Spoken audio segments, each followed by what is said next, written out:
ክብር ለኢየሱስ ይሁን። እንዴት አላችሁ? ኢሳይያስ ምዕራፍ 11 ላይ ያለውን ቃል አካፍላችኋለሁ። ከእሴይ ግንድ ቁጥቋጦ ይወጣል፣ ከስሮቹም አንዱ ቅርንጫፍ ፍሬ ያፈራል።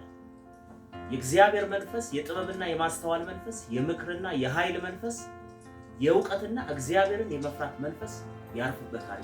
ኢየሱስ ክርስቶስ ጌታ ነው። በሰቨን ስፒሪትስ ኦፍ ጋድ ተብለው ወይም ሰባቱ የእግዚአብሔር መናፍስት የሚባሉትን እነዚህን ነው ማካፈላችሁ። የመጀመሪያው የእግዚአብሔር መንፈስ ኢዩኤል ምዕራፍ 2 ላይ እንደምታስታውሱት እግዚአብሔር ቃል በገባው መሰረት ከዚህም በኋላ ይላል ኢዩኤል ምዕራፍ 2 ቁጥር 28 ላይ ከዚህም በኋላ መንፈሴ በስጋ ለባሽ ሁሉ ላይ አፈሳል። ሃሌሉያ። ወንዶችና ሴቶች ልጆቻችሁ ትንቢት ይናገራሉ፣ ሽማግሌዎቻችሁ ህልም ያልማሉ፣ ጎልማሶቻችሁ ራእይ ያያሉ። በእነዚያም ቀናት በወንዶችና በሴቶች ባሪያዎች ላይ እንኳን መንፈሴን አፈሳለሁ ብሎ እግዚአብሔር አብ ቃል ኪዳን እንደገባና እናያለን። እና ይሄ ቃል የተፈጸመው በኢየሱስ ክርስቶስ መምጣት፣ መሞት፣ መነሳት እና ማረግ በኋላ ነው የተፈጸመው። በ50ኛው ቀን ባለ 50 ብለን በምናከብረው ከዛ ቀን ጀምሮ የእግዚአብሔር መንፈስ በኃይል እየሰራ ነው ታስታውሳላችሁ። እና ይህ የእግዚአብሔር መንፈስ በቅዱሳን ውስጥ አሁን እየሰራ ነው። ዮሐንስ ወንጌል ምዕራፍ 16 ላይ ትዝ የሚላችሁ ከሆነ እንግዲህ ወደ ላከኝ እሄዳለሁ አለ ኢየሱስ ክርስቶስ። ይሁን እንጂ ከእናንተ የምትሄደው የት ነው ብሎ የሚጠይቀኝ የለም። ይህን በመናገሬም ልባችሁ በሐዘን ተሞልቷል። ቁጥር 7 ነገር ግን እውነት እላችኋለሁ መሄዴ ይበጃችኋል። እኔ ካልሄድኩ አጽናኙ ወደ እናንተ አይመጣም፣ ከሄድኩ ግን እርሱን ወደ እናንተ እልካለሁ። ኢየሱስ ክርስቶስ። ቁጥር 12 ብዙ የምነግራችሁ ነበረኝ፣ አሁን ግን ልትሸከሙት አትችሉም። የእውነት መንፈስ በመጣ ጊዜ እግዚአብሔር መንፈስ የእውነት መንፈስ በመጣ ጊዜ ወደ እውነት ሁሉ ይመራችኋል። እርሱ ከራሱ አይናገርም፣ የሚሰማውን ብቻ ይናገራል፣ እንዲሁም ወደፊት ስለሚሆነው ይነግራችኋል። ኢየሱስ ክርስቶስ። ይህ የእግዚአብሔር መንፈስ ከኢየሱስ ክርስቶስ እርገት በኋላ በቅዱሳን ላይ ፈሷል። ኢየሱስ ክርስቶስ ጌታ ወደ እውነት ሁሉ የሚመራ የሚያጽናና መንፈስ። ክብር ለኢየሱስ ይሁን። የእግዚአብሔር መንፈስ አለ። ከዛስ የጥበብና የማስተዋል መንፈስ፣ የጥበብ መንፈስ፣ የጥበብ መንፈስ አንደኛ ነገሥት ላይ የምታስታውሱት ታሪክ ነው። አንደኛ ነገሥት ምዕራፍ 3 ላይ በገባዖን እግዚአብሔር ለሰለሞን በሌሊት በሕልም ተገለጠ።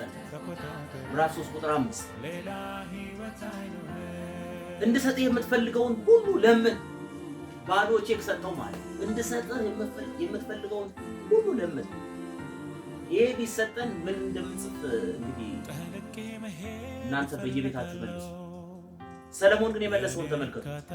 እንድሰጥህ የምትፈልገውን ሁሉ ለምን አለው። ሰለሞን እንዲህ ሲል መለሰ፣ አባቴ ዳዊት በእውነት በጽድቅና በቅን ልቦና በፊት ስለተመላለሰ ለባሪያ ታላቅ ቸርነት አሳይተዋል። ይህ ታላቅ ቸርነት እንዲቀጥል በማድረግ ዛሬም በዙፋኑ ላይ የሚቀመጥ ልጅ ሰጥተዋል። እግዚአብሔር አምላኬ ሆይ ባሪያ በአባቴ በዳዊት እግር ተተክቼ እንድነግስ አድርጋል። እኔ ግን ትንሽ ልጅ ስለሆንኩ፣ ይህ ትህትና ይባላል። ኢየሱስ ክርስቶስ ጌታ ትህትና። ትንሽ ልጅ ስለሆንኩ መውጫና መግቢያዬን አላውቅም። ባሪያ አንተ በመረጥከው ሕዝብ ከብዛቱም የተነሳ ሊቆጠር በማይችል ታላቅ ሕዝብ መካከል ይገኛል።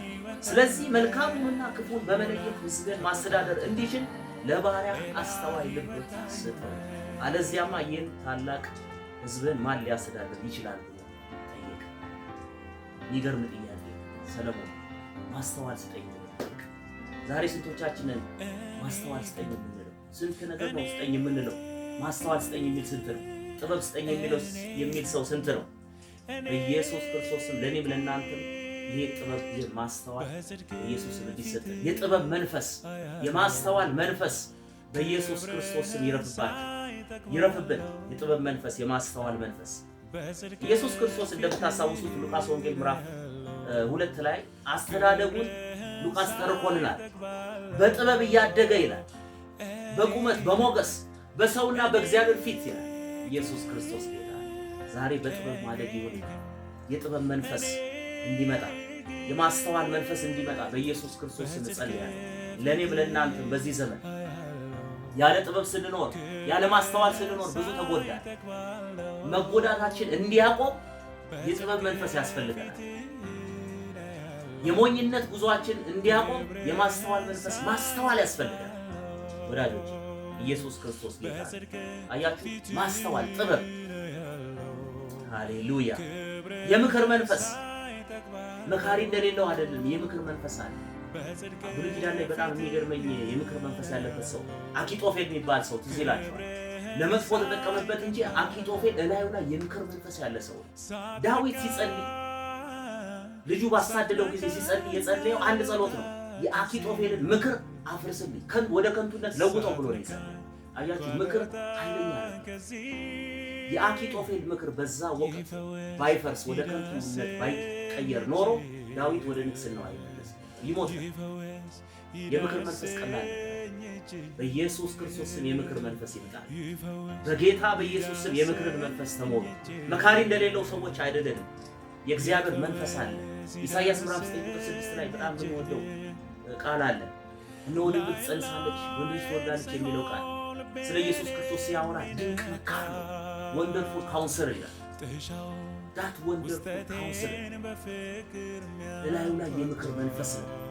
በጌታ በኢየሱስ ክርስቶስ ይህ መንፈስ የምክር መንፈስ ለእኔም ለእናንተ በዚህ ሰዓት በኢየሱስ ክርስቶስ እንዲሰጥ የምክር መንፈስ ግራ እንዳትጋቡ የምክር መንፈስ አለ።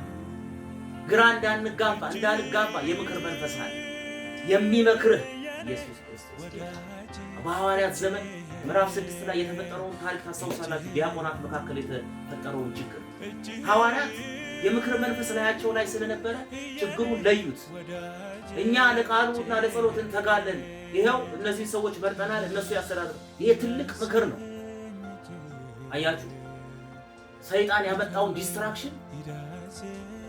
ዲስትራክትድ ሆነው ከወንጌል ሽፍት እንዲያደርጉ ነበር ሰይጣን።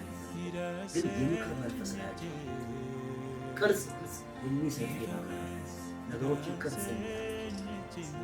ሃሌሉያ። ሐዋርያት ሥራ ምዕራፍ 15 ላይ ተመሳሳይ ችግር ተፈጥሯል። የተለየ ችግር ቢሆን ተመሳሳይ የምክር መንፈስ በእነዚሁ ሐዋርያት ላይ ሰርቶ ስለ ግዝረት የተነሳው ችግር ቅርጽ ሰጥተው መንፈስ ቅዱስ መክሯቸው እላያቸው ላይ ያለው የምክር መንፈስ ሰርቶ ሌላ ነገር ልንጭንባቸው አይገባም። ኢየሱስ ክርስቶስ ጌታ። ዛሬ መካሪ እንደሌለው ሕዝብ ህዝባችን ማቆም አለበት። ለእኔም ለእናንተም በኢየሱስ ክርስቶስ የምክር መንፈስ እንዲመጣ ኢየሱስ ክርስቶስ እንጸልያለን። አምስተኛ የጸለየው የዚህ ጋር የምናየው የኃይል መንፈስ ነው። የኃይል መንፈስ ያስፈልገናል። በጣም ብዙ ድካም በቤተ ክርስቲያን መካከል አለ፣ በቅዱሳን መካከል አለ። በቅድስና ለመኖር ለመጸለይ የእግዚአብሔርን ቃል ለማንበብ ድካም አለ። በፍቅር ለመመላለስ ብዙ ድካም አለ። የሰማዩን ያንን ውበት ብዙ ውበት ያለውን የእግዚአብሔርን መልክ ይዞ ለመኖር ብዙ ድካም አለ። የኃይል መንፈስ ያስፈልጋል። ኢየሱስ ክርስቶስ ጌታ። ኃይል ከአጋንንት ማውጣት ጋር ብቻ የተያያዘ አይደለም። ብዙ ኃይል አለ ውጪ። ይህንን የክርስቶስን መልክ በእኛ ህይወት የሚዋጋ ኃይል ነው። የኃይል መንፈስ ያስፈልጋል። ኢየሱስ ክርስቶስ ጌታ። ሐዋርያት ሥራ ምዕራፍ 1:8 ላይ ያለውን ቃል መንፈስ ቅዱስ በእናንተ ላይ በመጣ ጊዜ ኃይልን ይቀበላል። ይህ የኃይል መንፈስ ሳምሶን ላይ ይሰራ ነበር። ከአንበሳ ጋር ሲገጥም ያ የኃይል መንፈስ ላዩ ላይ ነበር። ዳዊትም ላይ ይሰራ ነበር። እንደ ጎልያድ የሚያካክሉ ሰዎች ሲቆሙ ፊት ለፊቱ የኃይል መንፈስ ላዩ ላይ ነበር። አያችሁ ፈርተን እንዳንሮጥ የኃይል መንፈስ ያስፈልጋል። ኃይል ያስፈልጋል። በዚህ የመጨረሻ ዘመን ሊትራሊ የመጨረሻ ዘመን ላይ ያለው ክብር ለኢየሱስ። ስድስተኛው የእውቀት መንፈስ። ሃሌሉያ። የእውቀት መንፈስ አእምሮአችን በእውቀት ካልተሞላ የእውቀት መንፈስ ካልመጣ ወዳጆቼ የትም አንደርስ። ጌታ ምስክር። አንዳንድ ሰዎች አሉ 7 ቀን ይጸልያሉ፣ የእግዚአብሔር ቃል ግን ብድግ ያለው እውቀት የለም። አንዳንድ ሰው 40 ቀን ጾም ጸሎት ይይዛል፣ ግን መጽሐፍ ቅዱስ አይገልጥም። የእውቀት መንፈስ ካልሰራበት 40 ቀን ጾም ጸሎት ይማታል። ሮሜ 12 ምንድን ነው? በአእምሮአችሁ መታደስ ተለወጡ እንጂ ይህን ዓለም እንዳትመስል የሚያደርግ የእውቀት መንፈስ። ቆላስይስ ምዕራፍ 3:16 ላይ በእውቀት የሚታደሰውን አዲሱን ሰው ነፍሳችሁ። ክብር ለኢየሱስ ይሁን። የእውቀት መንፈስ ያስፈልጋል። አያችሁ፣ መንፈስ ቅዱስ ያስተምራል። የእውቀት መንፈስ ይባላል። አያችሁ፣ ይሄ የእውቀት መንፈስ ሳይኖረው ሰው እውቀት ቢጠቀጠቅ ለጥፋቱ እንጂ ለእድገቱ አይሆንም፣ ለፍሬ አይሆንለት። ብዙ ሰዎች እውቀት አላቸው፣ ግን ከመንፈስ ቅዱስ ጋር ያላቸው ህብረት በጣም ስስ ስለሆነ ፍሬ አይታል። የመጨረሻው እግዚአብሔርን የመፍራት መንፈስ። በዚህ ዘመን በጣም ብዙ ክፍተት በእኛ ላይ እናያለን። እግዚአብሔርን መፍራት በልጅነት የተማርናት አንድ ቃል አለች። ምሳሌ ምዕራፍ 1 ቁጥር 7 ላይ ክብር ለኢየሱስ ይሁን። መጽሐፍ ቅዱስ ምን ይላል? የጥበብ መጀመሪያ ይላል እግዚአብሔርን መፍራት። እዚህ ይላል አዲሱ መደበኛ ትርጉም ላይ እግዚአብሔርን መፍራት የእውቀት መጀመሪያ ነው ይላል። እውቀትን ሀ ብለህ ስትጀምረው እግዚአብሔርን በመፍራት ነው። ለንግግሩ እግዚአብሔርን ማትፈራ፣ ለኑሮዋ እግዚአብሔርን ማይፈራ፣ እግዚአብሔርን መፍራት የማያውቅ አገልጋይ፣ እግዚአብሔርን መፍራት የማያውቅ ምዕመን፣ ባለስልጣን። አያችሁ፣ በኢየሱስ ክርስቶስ እግዚአብሔርን የመፍራት መንፈስ ያለ በናዝሬቱ በጌታ በኢየሱስ ክርስቶስ እጸልያለሁ። እግዚአብሔርን መፍራት ወደ ቤተ ክርስቲያን ይመለስ፣ ወደ ቅዱሳን ልብ ወደ እኛ እንዲመለስ እጸልያለሁ። እግዚአብሔርን በመፍራት ደስ ይለዋል ይላል። ሃሌሉያ! እግዚአብሔርን በመፍራት ደስ እንድንሰኝ ታክሪላላችሁ። አያችሁ፣ ይህ መንፈስ በሙላት ወደ እኛ መምጣት ያለው የእግዚአብሔር መንፈስ፣ የጥበብ መንፈስ፣ የማስተዋል መንፈስ፣ የምክር መንፈስ፣ የኃይል መንፈስ፣ የእውቀት መንፈስ፣ እግዚአብሔርን የመፍራት መንፈስ በሙላት እኛን ሊወርሰን ይገባል። ክብር ለኢየሱስ። ይህ መንፈስ ካላችሁ ትመከራላችሁ፣ ታስተውላላችሁ። አያችሁ፣ በህይወት በሚገጥማችሁ ውጣ ውረድ ብትወድቁ ለምን ነው ጻድቅ 7 ጊዜ ይወድቃል ከዛ ይነሳል የሚል ይመክራል መንፈስ ቅዱስ። አየህ፣ ኢየሱስ ክርስቶስ ጌታ በቃሉ ይመክርሃል፣ ያበረታሃል፣ ሂድ ቀጥል ይላል። ኢየሱስ ክርስቶስ ለዘላለም ጌታ። ይሄ መንፈስ እንዲበዛልን ኢየሱስ ክርስቶስ እንጸልያለን። በዚህ መንፈስ ተባረኩ። ኢየሱስ ማይቲ ኔም